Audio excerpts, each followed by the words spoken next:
هغه زنانه چې هغه د الله په عبادت کې او بندګۍ کې کمال ته رسېدلې وي هغې کې به درته یو واقعه هم ذکر کړې وه او نن هم د یو زنانه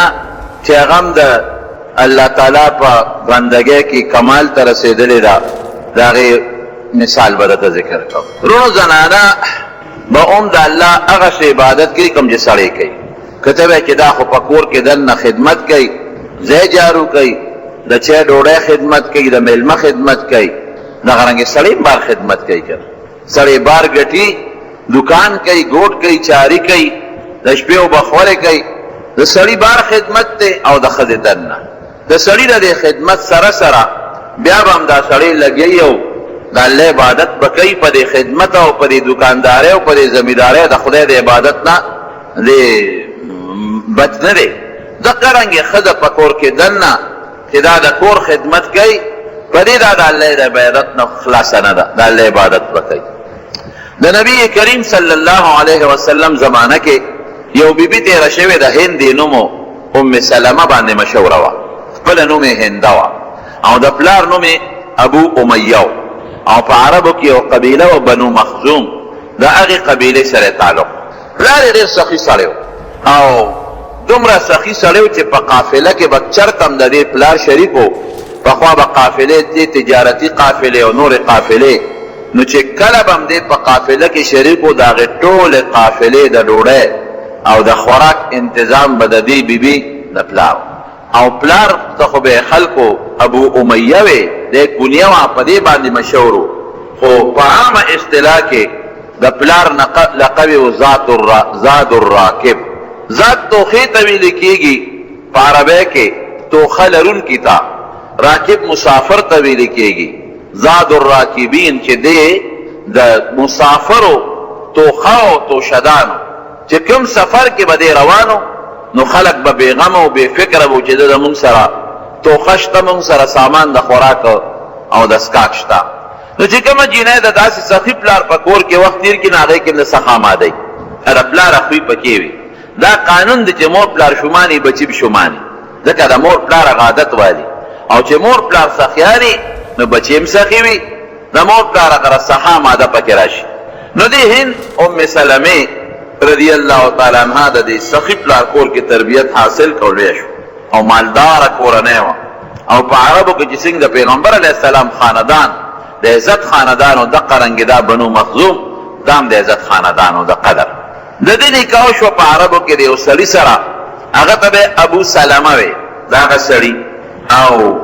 خپل نوم د هغه عبدالله عبدالله نوم ابو سلمه به ورته وی او د دې د خاندان سړی و ځکه چې هغه هم د بنو مخزوم قبیلې و د دواړو وادو شو او د دواړو نکاح شوه او چې کله نبی کریم صلی الله علیه وسلم د پیغمبرۍ دعوه وکړه دواړه ښځه خاوند خدای پاک مسلمانان کړل چې مسلمانان شو نو دې هجرت وکړه د مکې مکرمې نه حبشې ته دا هغه وخت و چې په مکه مکرمه کې مسلمانانو سره به سختې کېدې او ډېر تکلیفونه به ورته میلاوېدل او آزاد عبادت چا نه شو کولی کور کې دننه به پټ خلکو خپل عبادت کو چا اسلام ښکاره کول هم نه شو چې د مسلمان نو نبی علیه السلام په مشوره باندې ډېرو صحابه او سړو او ښځو حبشې ته هجرت وکړو دا دواړه لاړل حبشې ته د حبشې بادشاه و هغه زمانه کې نجاشي به یې ورته وی او نوم یې اصحمه و هغه ښه سړی و عیسایي بادشاه و مسلمان نو وروسته مسلمان شوی دی لیکن ښه سړی و د مسلمانانو قدر به یې کو او د مسلمانانو عزت به یې وکړو دا دواړه لاړل حبشې ته یو پراپیګنډه داسې وشوه چې د مکې خلک مسلمانان شو نو د حبشې نه دا خلک خوشحاله و مکې ته رالل نو چې راورسېدل نو پراپیګنډه غلطه وه نو څوک واپس حبشې ته لاړل او څوک په مکه کې ایثار شو نو دا ابو سلمه او ام سلمه دا دواړه په مکه مکرمه کې ایثار شو د دې ښځې خاوند یو بل سره ډېر محبت او ډېره مینه وه دومره مینه وه چې دا ښځه یو ځل د خپل خاوند ته وایي د ابو سلمه ته وی راځئ او جوړ توړ کوو وی وایه وی داسې کوو چې که زه مخکې مړه شم ما سره به دا واده کې نو ته به زما نه پس بله ښځه نه کې او که زه ته مخکې مړ شوې نو زما در سره دا وعده ده چې زه به ستا نه پس بل خاوند نه کړم عربو کې خو به دا رواج و چې سړی به مړ شو ښځې به په عدت نه پس فورا بل خاوند کړی او چې ښځه به مړه شوه نو سړي به ښځه مړه نه په زمانه کې خو سمانه نه ولا چا بلس خده ولا چا باته خده او چې خده بمړ شو نو فورا به بل خده کړی و نو دا خده ورته وی کزه مخ کې مړ شم ته معنا پس بل خده نه کې او کته مخ کې مړ شو بل خاون نه کوم ولی چې موت په جنت کې دواره بس دو په دوی بل نه تاسو رسو کې او نه ما سره رسو کې خاون ډېر خساړو ورته وی ام سلمہ زمانه سره وعده ده کته زمانه مخ کې شوي زبستانه پس بل خده نه د خزنه بغیر جون تیرول شم خو ته دا وعده مکاوه ولی ځکه کزه مړ شم نو ستا خو ښځه چې یو ځل د مور پلار د کوره ووته بیا خو هغه قدر بیرونه څوک پروا ساتي نو که زه مخکې مړ شم نو خیر دی تا ته اجازت دی که ته بل خاون کې نه وکړه تا ته به ژوند ګراني تا ته به ډوډۍ او د جامې تنظام ګراني د کور بندوبست به راته ګراني نو ته وعده مه کوه تا له اختیار دی که بل خاون کې او زما وعده رستا نه پس به بله ښځه نه دونه مینه وه د حبشې نه رالل د هغه وخت و چې صحابو مدینې منورې ته هجرت شروع کړی او خود نبی کریم صلی الله علیه وسلم مدینې ته تشریف وړی دواړو سلا وکړو دې چې ځو مدینې نو په یو اوښ باندې دواړه سواره شو یو یې خاوند و یو یې ښځه ده یو ورسره دا ماشوم بچی دی سلمه چې روان شو د دې ښځې وګوره تربوران دي د تره زوی او د تره لور دي د دې ښځې رونه یې راغله او د خپل اوښي ته وایي وی دا پتا مونږ خرڅه کړې خو نه ده چې دا په وطنونو ګرځئ او په دشتونو په بیابانونو یې ګرځئ او کله حبشې ته بوځئ او کله مدینې ته بوځئ دا تا باندې مونږ خرڅه کړې نه ده دا ستا ښځه خو په مکه کې کوسېږي بس دا مونږ در سره خوب کړل چې تا سره حبشې ته پرېښود دا د سره مونږ مدینې ته نه پرېږدو چې ته ځې زه په مخه دې ښو دا مونږ نه پرېږدو بس غریب یې رخصت کا لال مدینې ته او دا یوازې په مکه کې پاتې شو چې د دې خاوند رونه خبر شو چې زمونږ ضرور نه خو د دې الکانو خور جدا کړه هغې ورلل او ماشوم بچی د دې د غېږ نه روچت کړ وی دا زمونږ ورواره دی دې کې ستاسو هېڅ هم نه کېږي چې ښځه تاسو زمونږ ضرور نه پاتې کړه نو بچی تاسو له کوم ځای درکوو نو بچی ته هغوی بوت د خاوند وروړو نو دې نه د مینې خاوند هم لاړه او بچی هم تېلا نو دې غریبې به ژړل ټوله ورځ به دا د مکې په کوڅو کې ګرځېده او کله به غر ته خط او کله د اونې لاندې او دا جامې به د اوښکو نه ډکې یو په دې خفه ده چې خدای زه مسلمان یم او د مکې نه مسلمانان خو ټول لاړل مدینه کې یوازې پاتې دویم دا دی چې د مینې خاوند مې مړه او بچی هم رانه وشکېد او رانه جدا شو او نبي علیه السلام هم نشته چې هغه ته وګورم سترګې مې پرې یخې شي خدای دا به څه کېږي نو جړل به نو یو ځل د دې خاوند چې کوم رشته دارانو یو سړی په مکه کې ښه سړی و هغې دا ولیده چې دې جړل نو د رونو پسې یې ورغی وی ظالمانو ظلم ولې کوې دې خور له زور ورکوې د ابو سلمه څخه خو لاړ مدینې ته بله ښځه به وکړي ظلم د خپلې خور سره کوې دې مظلومې باندې ستاسو ترس نه راځي ستاسو رحم پرې نه راځي چې کورم جاړي او بارم جاړي چې دا خپل خاوند سره په بیابان خوشحاله ده او په سفرونو او په هجرت خوشحاله ده نو تاسو یې څه کوې بسرونه راضي شوې ښځې دي نو هغه سړی لاړ د خاوند رونو پسې او بچی یې ترې راواغېست ویې راکړې دا بچی او ستاسو خور هغه اجازت یې وله ورکړه ستاسو روندار نو بچی یې دې له ورکړه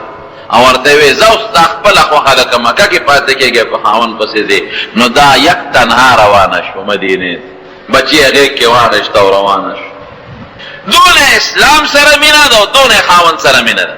حالانکه د مکې مکرمې نه مدینې منورې ته څه د پاسه 400 کیلومتره مزل دا هم ردې لکه ردې ځنې چې سړی لاهور ته ځي او دشتې دي بیابانونه دي غرونه دي اوبه نشته ځنګلې دي نور دی سوري نشته دا به څه کوي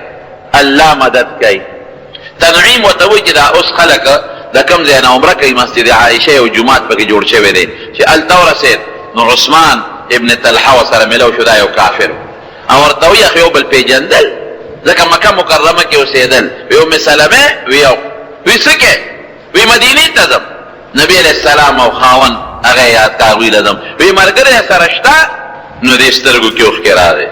الله دې ګوته پورته کوي لا مرګره نشته الا الله وهذا الصبي یوم خدای مرګره دی یوم دا ماشوم مرګره مل مرګره نشته یوم الله مرګره دی یو دا ماشوم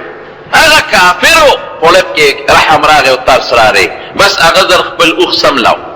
او د اوښ په ګوډه باندې خپه کېښوده چې دا ټوپ ونه وای او دې ته یې ویې راځه په دې اوښ باندې سوره شه په اوښ یې سوره کړي هغه پړې ونیو او روانه یې کړه. دا وی ام سلمه وی زما د قسم د الله په ذات دی کله دی عثمان نما شریف انسان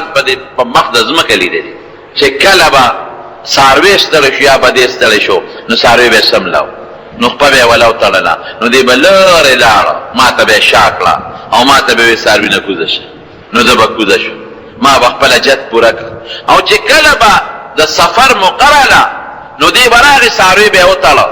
او لرې به زمانه لاړ او ما له به یې وعده کړه چې څاروي ته سوره شه نو زه په څاروي باندې سوره شو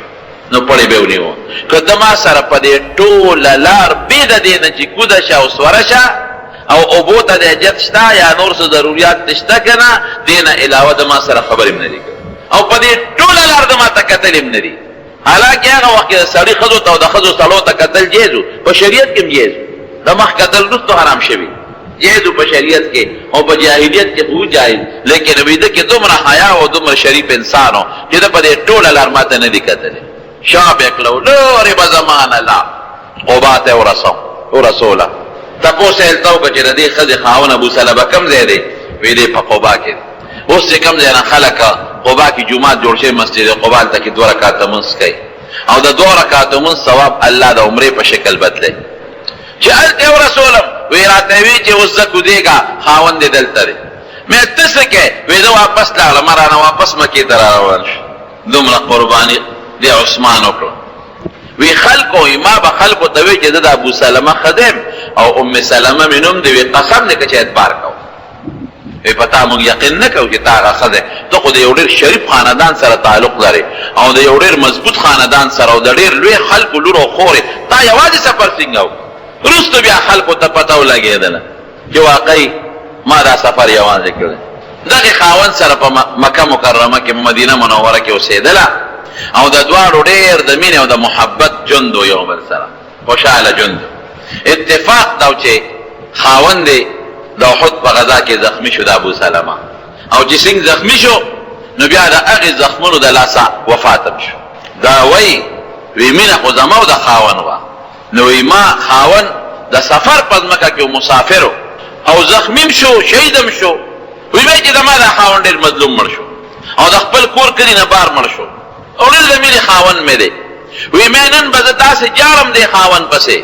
چې تر قیامته پورې به خلک د هغې قصې یو بل ته کوي داسې به جاړم وی ځان مې جړا ته تیار کړ تورې جامې مې واغوستې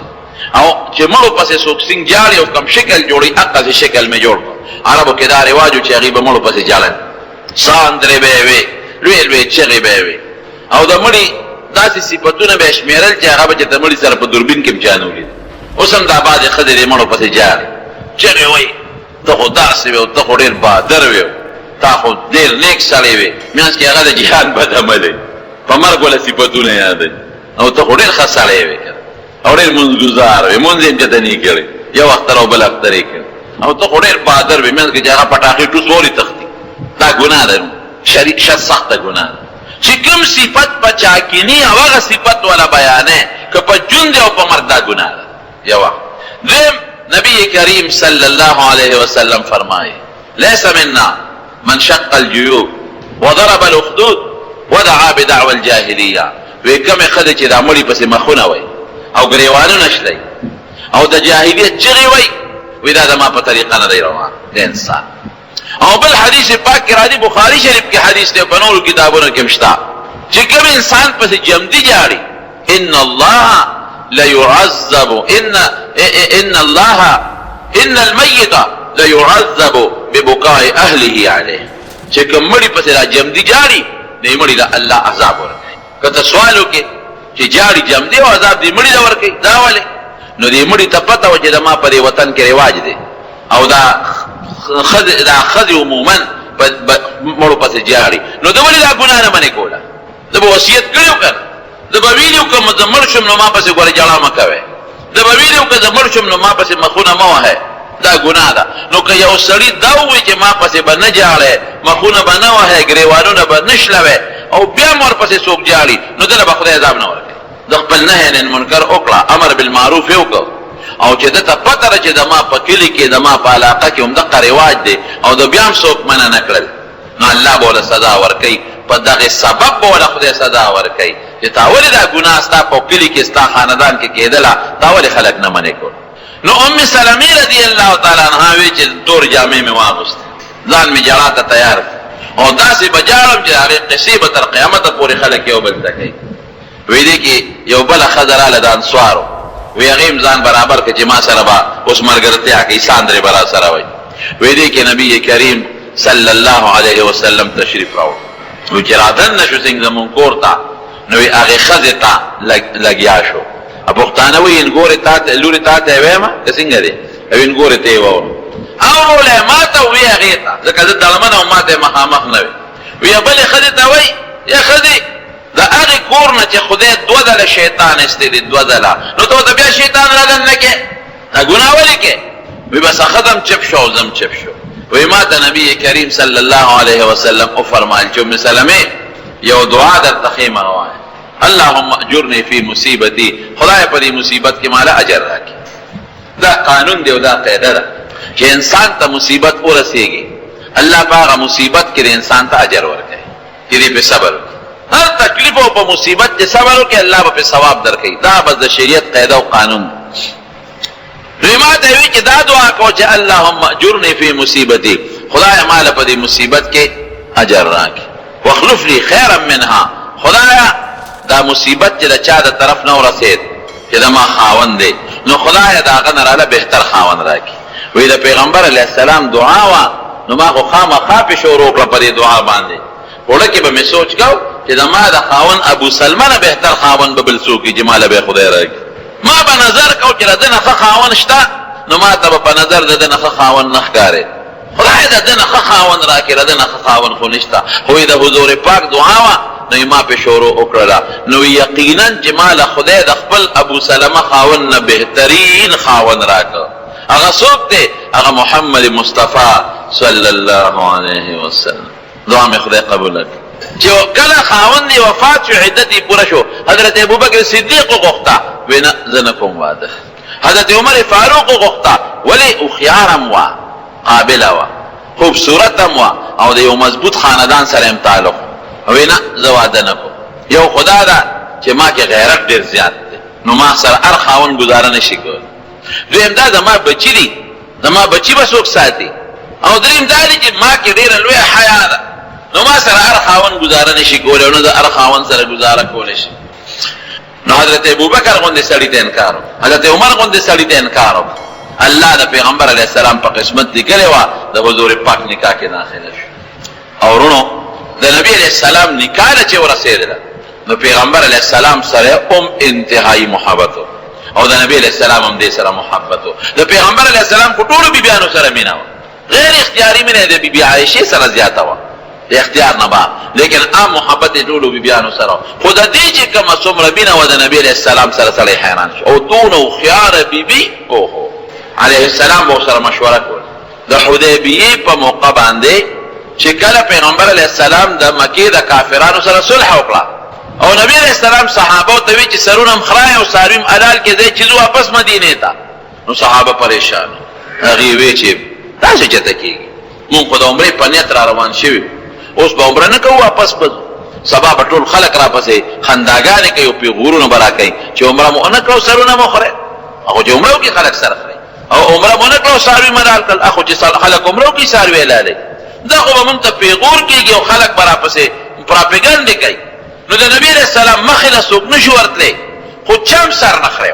او نه چا څاروی حلالو. او نبي علیه السلام به دې مار صحابو ته وایي چې واپس مدینې ته ځو ما صلح وکړه دستخط مې وکړ